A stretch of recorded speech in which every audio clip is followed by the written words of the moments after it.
दुर्ग समोदा अफीम की खेती। 10 मार्च बलरामपुर कुसमी अफीम की खेती। 12 मार्च बलरामपुर कोरांधा अफीम की खेती और अब 19 मार्च रायगढ़ के तमनार में अफीम की खेती। नगरी सिहावा में दिखी अफीम की फसल। लगातार सामने आ रहे अफीम की खेती के प्रकरणों ने धान के कटोरा के नाम से प्रसिद्ध छत्तीसगढ़ को अफीम की खेती के नाम से बदनाम कर दिया है। पहले दुर्ग फिर बलरामपुर में अफीम की खेती से उठा बवाल अभी शांत हुआ ही नहीं है कि अब रायगढ़ के अफीम की खेती के नए प्रकरण ने विपक्ष को बैठे बैठे मुद्दा दे दिया और यही वजह है कि आज विधानसभा में इस मुद्दे की गूंज एक बार फिर से सुनाई दी। शून्यकाल में इस मामले को लेकर पूर्व मुख्यमंत्री भूपेश बघेल ने सवाल उठाए। उन्होंने रायगढ़ के तमनार में मिली अफीम की खेती की जानकारी देते हुए बताया कि अफीम की गैर कानूनी खेती लगातार बढ़ रही है। उन्होंने नगरी सिहावा में भी ऐसे मामले मिलने की बात कहते हुए सदन का ध्यान खींचा। भूपेश बघेल का आरोप है कि सभी जगह अफीम की खेती करने वालों में भाजपा के नेता सक्रिय हैं। दुर्ग बलरामपुर जिले के बाद तमनार रायगढ़ में अफीम की खेती की जानकारी मिली है। भाजपा के सरकार में, विष्णुदेव की सरकार में, डबल इंजन के सरकार में पूरे छत्तीसगढ़ के लोगों को अफीम एक गैर कानूनी और तेज नशा वाले खेती की तरफ पूरे छत्तीसगढ़ को धकेलने का काम ही सरकार कर रही है। नगरी सिहावा में भी अफीम की खेती की जा रही है, तो लगातार एक एक करके अफीम की खेती सामने आते जा रहा है। अब पूरे ये 2 वर्षों में ये अफीम की खेती में बड़ी तेज़ी आई है जब से विष्णुदेव की सरकार बनी है और इसमें भारतीय जनता पार्टी के लोगों की संलिप्तता, चाहे दुर्ग में विनायक ताम्रकर की बात करें या बलरामपुर में वहाँ के पूर्व सरपंच की बात कहें, ये सब लोग भारतीय जनता पार्टी से जुड़े हुए लोग हैं और भारतीय जनता पार्टी पूरे प्रदेश को नशा में डुबो देना चाहती है। विधानसभा में मामला जरूर उठा, लेकिन सत्ता इस चर्चा के लिए तैयार नहीं हुआ। हालांकि कांग्रेस के आरोपों पर उप मुख्यमंत्री अरुण साव जमकर बरसे। उन्होंने कांग्रेस को नशे के कारोबार का जनक बताया और गैर कानूनी नशे की खेती पर कार्यवाही की बात कही। दुर्ग का भी मामला उजागर हुआ मुखबिर से सूचना पर। जैसे ही मुखबिर से सूचना मिली, उस पर त्वरित रूप से प्रशासन ने कार्यवाही की और उस मामले का प्रकाश में आने के बाद मुख्यमंत्री विष्णुदेव साय जी ने पूरे राज्य में जांच करने का निर्देश दिया, रिपोर्ट मंगाया और उस जांच के दौरान जहां जहां पर भी इस प्रकार की बातें आ रही है, कठोर कार्यवाही हो रही है। जहां तक कांग्रेस के आरोप का सवाल है, जिस कांग्रेस पार्टी के शासन में छत्तीसगढ़ नशे का गढ़ बना हो, वो इस प्रकार की बात कहें और ये जो अफीम के पौधे निकल रहे हैं, ये उन्हीं के लगाए हुए बीज के पौधे हैं जिस पर विष्णुदेव साय जी की सरकार कार्यवाही कर रही है। नशे के किसी अवैध कारोबार को विष्णुदेव साय की सरकार में कोई छूट नहीं होगी और उस पर कठोर कार्रवाई होगी, मजबूत कार्रवाई होगी। अफीम की खेती के मामले मिलने लगातार जारी हैं, जो कि सरकार के लिए सिर दर्द बने हुए हैं। हालांकि सरकार सख्त कार्रवाइयां कर रही है, लेकिन विपक्ष इन सब मामलों में बीजेपी का कनेक्शन जोड़कर भाजपा सत्ता और संगठन दोनों को आड़े हाथों में ले रही है। ऐसे में इस बार का बजट सत्र अफीम की खेती के मामलों से कई बार गुंजा। अब सत्र खत्म होने के बाद इस पर सदन के बाद सड़क पर भी हंगामा और सियासत देखने को मिली है। Bureau report TV 24 Raipur.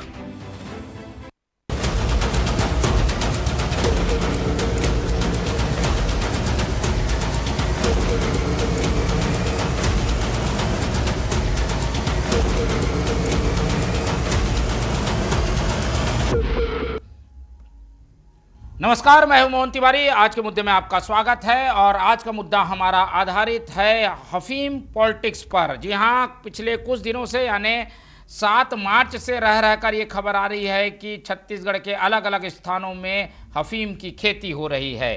Chhattisgarh जिसे धान का कटोरा कहा जाता है और यहाँ की अर्थव्यवस्था कृषि पर आधारित है, लेकिन वहाँ पर अफीम ने कैसे धीरे धीरे अपने पांव पसार लिए वो अब खुलासों से सामने आ रहा है।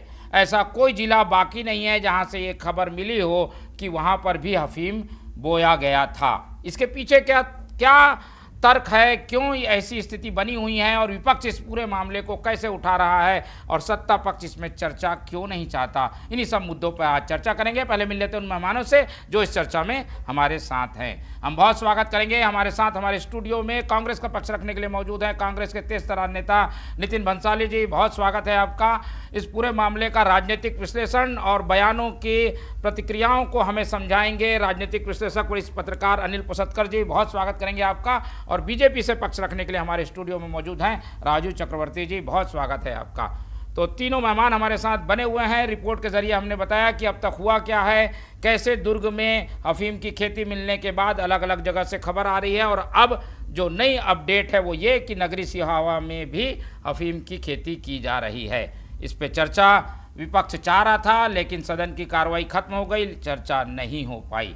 आखिर ऐसी स्थिति क्यों बनी हुई है और विपक्ष इस पूरे मामले को सदन में उठाने के बाद अब क्या रणनीति बना रहा है। पहले ओपनिंग कमेंट्स नितिन भंसाली जी से ही ले लेते हैं और उनसे समझने की कोशिश करते हैं कि चर्चा हो गई, गिरफ्तारी हो गई, कार्रवाइयाँ हो रही हैं, अब विपक्ष इसमें क्या चाहता है।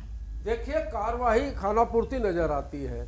जिस प्रकार सबसे पहले दुर्ग में करोड़ों रुपए की अफीम की खेती पकड़ाई गई और किस प्रकार वो जो भाजपा का नेता था विनायक ताम्रकार, उसके किस प्रकार अजय जामवाल जी से, विष्णुदेव साय जी से, आपके विजय शर्मा जी से, सारे बड़े नेताओं से कैसे संबंध थे, कैसे फोटो थे और किस प्रकार मुख्यमंत्री निवास में डायरेक्ट एंट्री उसकी होती थी, इस बात का कहीं पे कोई खुलासा नहीं किया गया है। अभी दुर्ग की अफीम की आग बुझी नहीं थी। बलरामपुर में अफीम पकड़ाया कि वहाँ अफीम की खेती हो रही है। अभी बलरामपुर का मामला निपटा नहीं निपटा रहे, निपटाना नहीं चाहते। तो ये आग पहुंच गई तमनार और रायगढ़ में, रायगढ़ जिले के तमनार में। अभी आपके जरिए ये पता चल रहा है कि नगरी सिहावा में भी अफीम की खेती की जानकारी मिली है। तो इस पूरे प्रदेश में अफीम और चरस बो दिया है भारतीय जनता पार्टी की सरकार ने। और मैं तो ये सार्वजनिक रूप से मांग करता हूं आपके लोकप्रिय चैनल में कि भाई ये जो पकड़ा रहे हैं इनके व्हाट्सएप चैट और इनकी कॉल डिटेल ये सार्वजनिक की जाए। जैसे विनय ताम्रकार की मैं डे 1 से बोल रहा हूं कि विनय ताम्रकार कितनी बार मुख्यमंत्री निवास गया, क्योंकि मुख्यमंत्री निवास यदि कोई जाता है तो एंट्री गेट में उसकी एंट्री रजिस्टर में उसका नाम दर्ज होता है, समय दर्ज होता है, तारीख दर्ज होती है। ये सारी चीजें क्लियर होनी चाहिए। साथ ही व्हाट्सएप चैट बाहर आनी चाहिए, सार्वजनिक होनी चाहिए, कॉल डिटेल सार्वजनिक होनी चाहिए कि इस नेता को किसका संरक्षण था। और इतनी तादाद में जिस प्रकार अफीम की खेती प्रदेश में दुर्ग में, बलरामपुर में, रायगढ़ में, नगरी में, सिहावा में पकड़ाई जा रही है, ये बिना राजनीतिक संरक्षण के संभव नहीं है। इसमें इन सारे बड़े नेताओं का हाथ है और ये सारी चीजें क्लियर होनी चाहिए और कड़ी कार्रवाई होनी चाहिए इसके खिलाफ। ठीक है, कार्रवाइयाँ तो हुई है। आज ही पुलिस रायगढ़ में भी कार्रवाई करते हुए नजर आई। हम इसका जवाब लेंगे लेकिन एक ओपनिंग कमेंट्स हम इनसे भी ले लेते हैं। चक्रवर्ती जी, चीज़ें सामने आ रही हैं, सरकार की इच्छा शक्ति भी दिख रही है कि भाई इसमें कार्रवाइयाँ हुई हैं, पुलिस मौजूद दिखाई दे रही है। चर्चा में ये चीज़ें नहीं आ पाती। सदन में ऐसा लग रहा है कि सत्ता पक्ष थोड़ा बैकफुट में है, चर्चा नहीं करना चाहता। स्थगन प्रस्ताव लाया जाता है, चर्चा नहीं होती है। क्या वजह है? क्या इसमें कुछ लूप होल भी दिखाई देता है क्या आप लोगों की ओर से? लूप होल्स ये था कि पिछले 5 वर्षों में जब कांग्रेस का शासन था, 2 प्रकार के धंधे हो रहे थे। एक धर्मांतरण का धंधा और दूसरा अवैध नशे के कारोबार का धंधा, और तीसरा था सट्टे के अवैध कारोबार का धंधा। तो धंधा है पर ये गंदा है। अब कांग्रेस शासन में खुला छूट था, जितने भी लोग हैं, चाहे वो अफीम उगाने वाले हो, गांजे की तस्करी करने वाले हो या सट्टा का कारोबार, चौक चौराहे में खुलेआम सट्टा होता था और कहते थे सैया भाई कोतवाल तो काहे डर काहे का, और चलनी कहे सूजे से तोरे पीछे छेद। बड़ा आश्चर्य लगता है मोहन भाई, जिस कांग्रेस ने खुलेआम महादेव सट्टा ऐप का व्यापार किया, चौक चौराहे पर जो बम्बई का मटका किंग का व्यापार किया, और खुलेआम लोग कहते हैं आपको जो करना कर लो, हम तो यहाँ बैठे हैं। और बड़े बड़े मंत्री और बड़े बड़े महापौर के यहाँ से फ़ोन आता था कि हम यहाँ बैठे हैं, आपको क्या करना है। और तो ये जो एक सिंडिकेट है, देखिए जो रैकेट और सिंडिकेट को तोड़ने में बहुत समय लगता है। जैसे बम्बई के अंडरवर्ल्ड के सिंडिकेट को हमारी सरकार ने तोड़ा, जैसे आतंकवादियों के नेटवर्क को तोड़ा, जैसे लाल आतंक के अंत को ख़त्म किया, तो इसी प्रकार जो कांग्रेस ने जो भरण पोषण किया था ड्रग माफिया को, तो उस ड्रग माफियाओं को तोड़ने के लिए अभी हमारी सरकार सजग हो गई है, सक्रिय हो गई, और सक्रिय होने के बाद सरकार अपना काम कर रही है। और इसीलिए जगह जगह जाकर, जैसे साइबर सेल का गठन किया गया है, एंटी साइबर सेल, और उसी प्रकार से नारकोटिक सेल का गठन किया गया है। और जहां पर ऐसी सूचना मिलती है कि कोई गलत काम हो रहा है तो उसको लेकर पुलिस संज्ञान ले रही है और वहां पर पहुंच के इन लोगों को पकड़ रही है। पहले तो ऐसा भी होता था कि जो गांजे परिवहन में होता था उसे दबा दिया जाता था। ठीक है, लेकिन अगर 50 ग्राम भी गांजा पकड़ा रहा तो उसका केस दर्ज हो रहा है। लेकिन पकड़ने में कुछ ज्यादा समय नहीं लग गया, 2.5 साल। ये सुशासन है, उसको चूहा खा गया था, कांग्रेस के लोग बौखला गए। अरे हम तो नेटवर्क को तोड़ रहे हैं। नहीं चक्रवर्ती जी, लेकिन समय थोड़ा ज्यादा नहीं लग गया? 2.5 साल लग गया नेटवर्क को तोड़ने में। इनकी सरकार गई, उसके बाद आप लोग तोड़ देते हैं। देखिए, पुलिस प्रशासन में सर्जरियां हो रही है, लगातार कमिश्नरी प्रथा चालू की गई और समीक्षा होती है। तो समीक्षा होने के बाद अगर पहले कभी ऐसा नहीं होता था कि जिसकी अकाउंट से पैसा गायब हो जाए उसको पकड़ कर लाए। हमारी पुलिस भरतपुर राजस्थान से पकड़, दिल्ली से ठगों को पकड़ कर ला रही है। उसी प्रकार से ये जो मादक पदार्थों का, नारकोटिक जो बिजनेस करने वाले लोगों का, उस ट्रेड सिंडिकेट को अगर कोई पकड़ रही है तो हमारी पुलिस पकड़ रही है। विजय शर्मा जी सक्रिय हो चुके हैं और पूरे पुलिस प्रशासन, ये पूरा एंटी नारकोटिक सेल बना हुआ है और नारकोटिक काम के लिए हमारी सरकार एक ओपनिंग कमेंट्स हो जाए।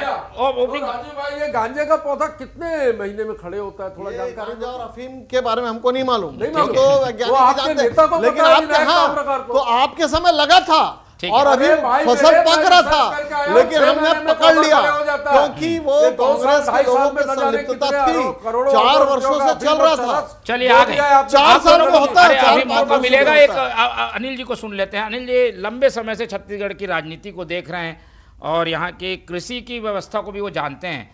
ये अफीम की खेती का चलन छत्तीसगढ़ में कभी सुना भी नहीं, हम लोग भी कई जगह रिपोर्टिंग करते थे, कभी देखा नहीं। ये कुछ सालों में बढ़ा है क्या, और इसके पीछे की वजह क्या दिखाई देती? कोई राजनीतिक संरक्षण से तो ये सब चीज़ें नहीं हो रही? अनिल जी देखिए मोहन, दुर्भाग्य ही है छत्तीसगढ़ का कि जो धान का कटोरा है, उस धान के कटोरे में अफीम उगरी। इससे ज़्यादा दुर्भाग्यजनक और कुछ नहीं हो सकता। जो शांति का टापू छत्तीसगढ़, इसको तो आप अब छत्तीसगढ़ की जगह नशागढ़ कहेंगे तो भी कोई किसी को आपत्ति नहीं होगी। 2 पाटन के बीच में साबुत बचा ना कोई। अरे कांग्रेस ने किया, कांग्रेस को जनता ने ठिकाने लगा दिया।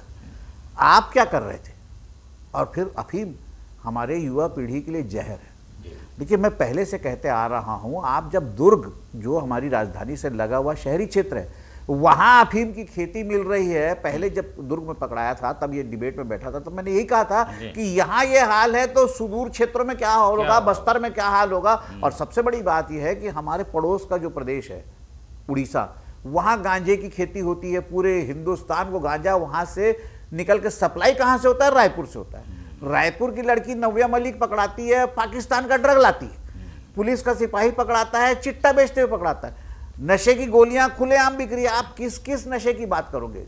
आपने नशागढ़ बना दिया छत्तीसगढ़ का, और इसमें इसने किया, उसने किया। इससे क्या मतलब? हमारी युवा पीढ़ी को क्या मतलब? जो खामोश रहेगा वो भी बराबर का अपराधी।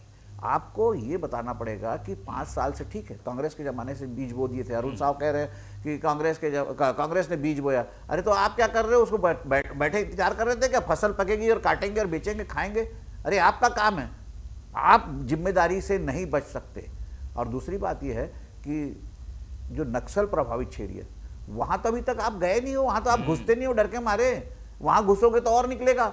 और उड़ीसा से लगा हुआ इलाका ही है, मलकानगिरी से लगा हुआ इलाका ही अपना जो सराय सिहावा नगरी वगैरह का है, वहाँ अगर मिल रही है, जैसे भूपेश बघेल जी बता रहे हैं कि सिहावा नगरी में भी अगर अफीम की खेती मिली है, तो दुर्भाग्यजनक है। और छत्तीसगढ़ के लिए इससे ज़्यादा दुर्भाग्यजनक कुछ नहीं हो सकता कि हमारी युवा पीढ़ी को आप नशे के दलदल में डाल रहे हैं। जवाब कौन देगा?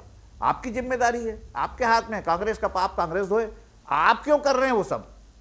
नहीं, इसके पीछे क्या लॉजिक है? क्यों ऐसा हो रहा है? देखिए, इसके पीछे सीधा लॉजिक है पैसा, लालच। और आप इसमें इसको किसी राजनीतिक विचारधारा से जोड़ के देख नहीं सकते, या कोई किसी एक पार्टी के कार्यकर्ता इस धंधे में लगे ऐसा कह नहीं सकते। ये तो अवैध कारोबार है, अपराध है। अपराधी की जात नहीं पूछी जा सकती, अपराधी का जो है पार्टी का रिलेशन नहीं पूछा जा सकता। अपराधी होता है, उसको किसी भी अन्य पैमाने पर नहीं तोला जा सकता। और अपराधियों को इसका जो अगर स्वाद लग गया है तो ये बहुत घातक है छत्तीसगढ़ के लिए। इस पर तत्काल नियंत्रण और कड़ा नियंत्रण, इसका समूल नाश करना बहुत जरूरी है। अन्यथा ये अपराध अगर पनपेगा तो मान लीजिए कि अगर खरपतवार उगती है तो मुख्य फसल खत्म हो जाती है, अफीम उगने लगा तो धान खत्म हो जाएगा, और फिर हमारा प्रदेश कहाँ जाएगा ये सोचना है। ठीक है, और कई प्रदेशों में इसे लीगल किया गया है, अनुमति लेकर लाइसेंसी कि कुछ इस तरीके की स्थितियां भी वो सब दवा के लिए, वो सब बेकार बात है। दवा के लिए जितना जरूरी होता है उतना उत्पादन हो रहा है। अब ये बहाने अगर बनाए जाए कि नहीं इससे किसान का भला हो जाएगा या किसान लाभान्वित होगा, तो ये इस प्रदेश को नर्क में डालने जैसा है। आपके पास लोहा है, आपके पास कोयला है, आपके पास चूना पत्थर है, एशिया का सबसे बड़ा सीमेंट कॉम्प्लेक्स बलौदा बाजार में है, स्टील कॉम्प्लेक्स हमारे पास है, आयरन ओर के पहाड़ हैं, लोग खदान ढूंढते हैं लोहे की, हमारे पास लोहे के पहाड़ है। और क्या चाहिए आपको? मैन पावर है, फिर बिजली हमारे पास सरप्लस है, तो इतना सब आपके पास संसाधन है, उसके बाद आप बोल रहे हो नहीं मैं अफीम से कमाऊंगा, तो ये कहीं से बात दिखती है क्या? राजस्व कमाने के लिए क्या आपको शराब और यही सब अवैध धंधे ही लग, फिर सट्टा भी खिलाना चालू कर दो, फिर बच्चा क्या है? फिर काहे को भूपेश बघेल को सरकार पे चिल्लाते रहे महादेव है महादेव है महादेव, फिर बेचो, खुलेआम अवैध ही खोलो, कैसीनो खोल दो। बिल्कुल, हफीम की खेती की कोई समर्थन नहीं कर रहा, बीजेपी ने कार्रवाई की बात कही है। कांग्रेस क्या इसमें ज़्यादा राजनीति कर रही है क्या नितिन जी? इसमें किसी को दोषी में आप लोग हर जगह बीजेपी को खोजने की कोशिश कर रहे हैं, इसके बदले ये करें कि जो जिसने बोया उसके खिलाफ कार्रवाई हो सख्त से सख्त। मोहन भाई, सशक्त विपक्ष के रूप में कांग्रेस है, और यदि इस प्रकार की बातें, इस प्रकार के अवैध धंधे सामने आते हैं तो आवाज तो उठानी होगी, क्योंकि उसमें नाम भी किसके आ रहे हैं। विनायक ताम्रकार कौन था ये बताने की आवश्यकता नहीं है, दर्शक भी जानते हैं, आप भी जानते हैं, अनिल पुषतकर भी जानते हैं, और राजीव चक्रवर्ती भी जानते हैं, इस प्रदेश के मुख्यमंत्री भी जानते हैं, इस प्रदेश के प्रभारी भी जानते हैं। तो चिंता होती है कि इनके बिना संरक्षण के, ये बिना संरक्षण के रायपुर की राजधानी से 50 किलोमीटर दूर ये अफीम की, करोड़ों रुपए की अफीम की खेती संभव नहीं है। ये भी जानकारी मिली कि शमशान घाट की जमीन तक को उस विनायक ताम्रकार ने कब्जा कर लिया था, और आसपास के लोगों के भी। लेकिन वहां के विधायकों की भी तो कुछ जिम्मेदारी रहती होगी, वो क्षेत्र किसके क्षेत्र में आता है? वो देखिए, विधायकों की जिम्मेदारी रहती होगी, ये बात भी आपकी सही है, इसलिए तो मैं कह रहा हूँ ना निष्पक्ष होके कि कॉल डिटेल और व्हाट्सएप चैट सार्वजनिक करो, क्यों डर लग रहा है? यदि हम कहीं, इनको अभी भी लगता है कि हम कहीं दोषी हैं, हम तैयार हैं कार्रवाई के लिए। अपनी करनियों से, अपनी बातों से पल्ला नहीं झाड़ सकते, क्योंकि ये सत्ता में बैठे, जवाब इनको देना होगा। बड़ा दुख हुआ कि नगरी और सिहावा जैसे क्षेत्र में जो चावल के लिए जवा फूल और दुबराज के नाम से जो क्षेत्र फेमस है, इंडिया में नहीं विदेशों में वहां से चावल की सप्लाई होती है, निर्यात होता है, उस जगह पे अफीम की खेती। ऐसे पवित्र भूमि छत्तीसगढ़ की जो है, जो धान के कटोरे के नाम से जानी जाती है, वो अफीम का चरस का गढ़ बन गया है।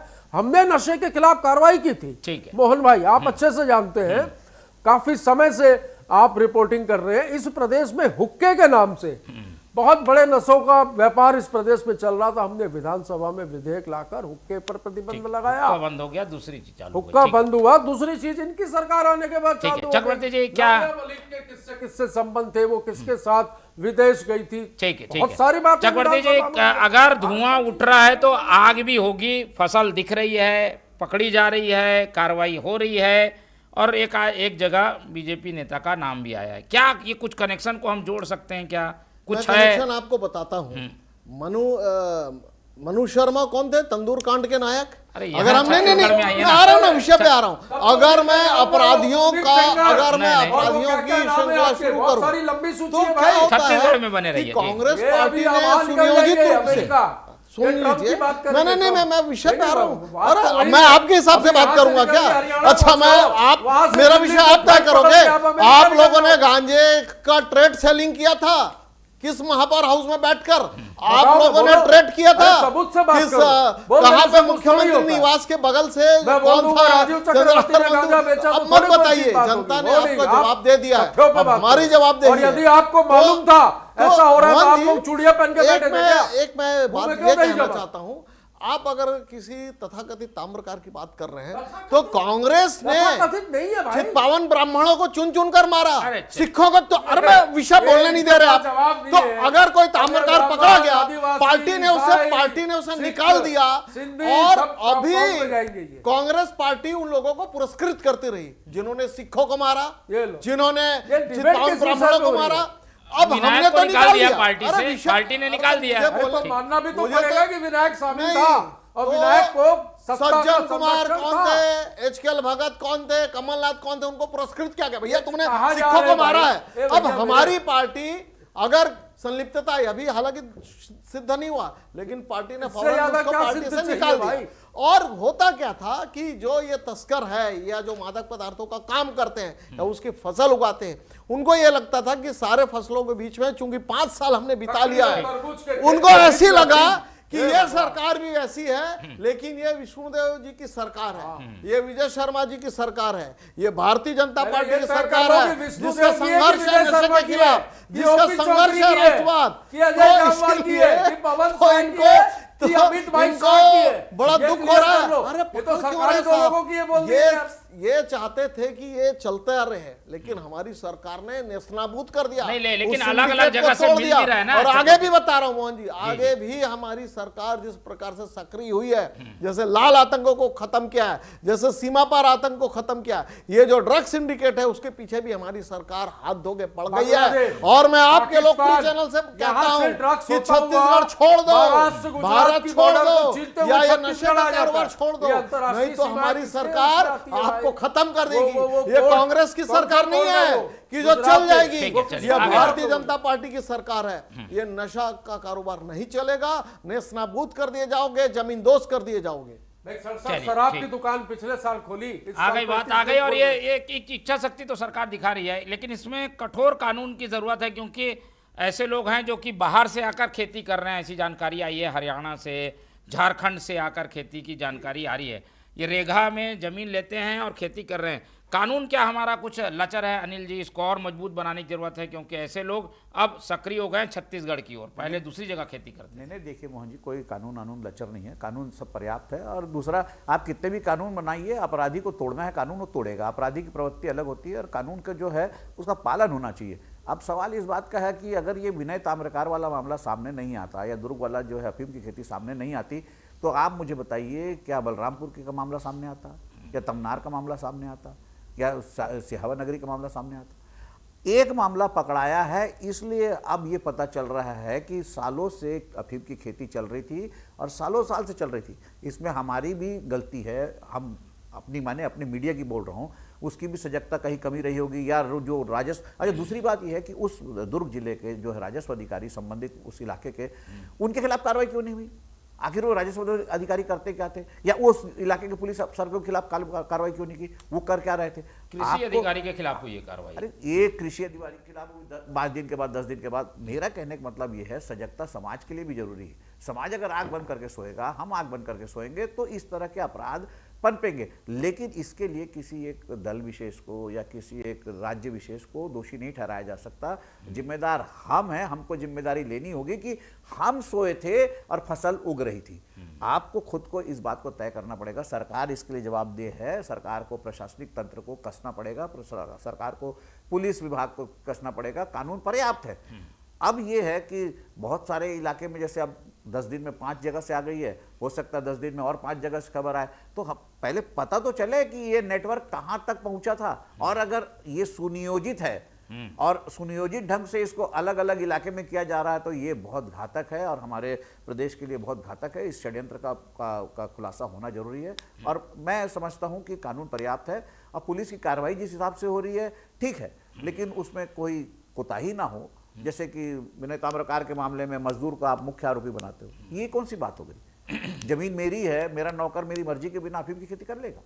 तो ये इस तरह की विसंगतियां ना हो, किसी को बोलने का मौका ना मिले। अगर जांच हो रही है तो निष्पक्ष हो और जनता का उस पर विश्वास हो, तब जाकर ये बात है। और इससे भी ज़्यादा जरूरी है सामाजिक जागरूकता, समाज के लोगों को जागरूक होना पड़ेगा, अपने आसपास देखना पड़ेगा।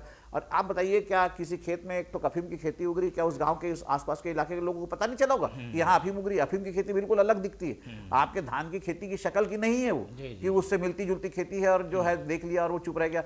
आपको सब दिख रहा है, सब खामोश हो, आंख बंद करके रखे, उसके बाद चिल्ला रहे हो चोर आया चोर आया, ये गलत बात है। ठीक है, चलिए इसमें विपक्ष को भी थोड़ा सकारात्मक होने की ज़रूरत है कि भंसाली जी, क्या केवल आरोप लगाकर ही तीसरी हो जाएगी इस तरीके की समस्या का? देखिए, सिर्फ आरोप लगाने की बात नहीं है। मैंने जैसा कि कहा कि सशक्त विपक्ष में बैठे हैं, और सशक्त विपक्ष में बैठे हैं तो ऐसी गैर कानूनी चीज़ें यदि मिलेंगी तो हम इसके लिए आवाज़ उठाएंगे। भाई, छत्तीसगढ़ को धान का कटोरा कहा जाता है। आज नेशनल और इंटरनेशनल लेवल पे ये खबरें चल रही हैं कि छत्तीसगढ़ में करोड़ों रुपए की अफीम की खेती पकड़ाई। तो ये तो शिकायत आने पे ही तो कार्रवाई कर तो पाए। भगवान भला करे उन बच्चों का। मोहन भाई जो खेल रहे थे और वीडियो बना के कहीं डाल दिया और बाद में ये पता चला कि ये तो अफीम है। उसको झूम करके कुछ लोगों ने, बुद्धिजीवी लोगों ने देखा, थोड़ी सी जागरूकता आई कहीं पे किसी के मन में और बात बाहर आई। इसमें पुलिस ने और प्रशासन ने तो कुछ नहीं किया। आप ये देखिए, दुर्ग वाले मामले पे मैं जाऊं तो सबसे बड़ा मामला वही है, एफआईआर की। इन्होंने कहा कि हमने कार्रवाई की। आपने आज तक देखा क्या कि कभी मुख्य आरोपी जो होता है उसका एफआईआर में तीसरे नंबर पर नाम होता है? यहाँ पे मजदूर का नाम पहले नंबर पे और मुख्य आरोपी का नाम तीसरे नंबर पे। इससे तो साफ जाहिर हो रहा है कि सरकार का और तंत्र का संरक्षण उस व्यक्ति को था, इस वजह से उसको बचाया जा रहा है। मुख्य आरोपी की सूची में उसका नाम जो है तीसरे नंबर पे। मुख्य आरोपी एक मजदूर है। तो इससे ये वो नहीं होता है। नारकोटिक एक्ट हो या कोई भी एक्ट हो, एफआईआर में सबसे पहला नाम मुख्य आरोपी अरे मान लीजिए नितिन पहले है एन के तीसरे नंबर और एस बाद में है, एस का नंबर और इनके ऊपर यदि पहला दूसरा नहीं होता। विपक्ष अगर इनके ऊपर सवार नहीं हुआ तो धीरे से वो तीसरे से हटा के पांचवें से सातवें से हटा के निकाल भी सकते। चलिए, ये चर्चा तो लंबी चलेगी, लेकिन ऐसा लग रहा है कि थोड़ी और इसमें ध्यान देने की ज़रूरत है। अगर कहीं कोई खेती हो रही है तो उसको पहले ही रोका जाए और ऐसे लोग जो हैं उन पर सख्त से सख्त कार्रवाई की जाए। लेकिन विपक्ष को बैठे बैठाए मुद्दा मिल गया है और एक मैसेज और नैरेटिव बन रहा है कि छत्तीसगढ़ अब अफीम के लिए भी जाना जाएगा क्या? ऐसे जगह जगह प्रकरण आने से ये मामले और अगर बढ़ेंगे तो हम सब के लिए छत्तीसगढ़ को बदनाम करने वाली जैसी चीज़ें होंगी, जिसे रोकना सरकार का काम होगा। हम उम्मीद करते हैं कि इस पर सरकार सख्त कार्रवाई करेगी। फिलहाल चर्चा के लिए इतना ही समय है, चर्चा यहीं खत्म करते हैं। हमारे साथ नितिन भंसाली जी जुड़े, उनका धन्यवाद। हमारे साथ अनिल पुसतकर जी थे, उनका धन्यवाद। राजू चक्रवर्ती जी ने अपना कीमती समय दिया, उनका बहुत बहुत धन्यवाद। तो तीनों मेहमानों को धन्यवाद कहते हुए आज की चर्चा यहीं खत्म करते हैं और आप लोग सकते हैं उम्मीद कि आप लोग देखते रहेंगे TV24। रख रही है अपना बहुत ख्याल। नमस्कार।